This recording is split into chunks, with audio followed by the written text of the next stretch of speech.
nila. I'm sure na miss niyo na sila ngayon. I'm sure. At mamaya pag uwi nyo, make sure to contact your loved ones back home and let them know just how much you love and miss them. I'm sure you'll be very being in love is the best feeling in the world, and that's why this concert is called JD in Love.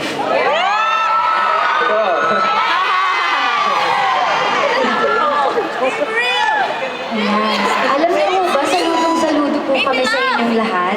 Kasi, like, alayo niyo po sa families niyo, yung mga naiwan ko yung mga loved ones, and yet, nandito po kayo to sacrifice para lang po sa kanila.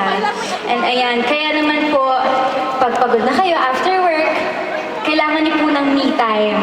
At deserve niyo po yun. At ano ba ang masarap kasama tuwing me time?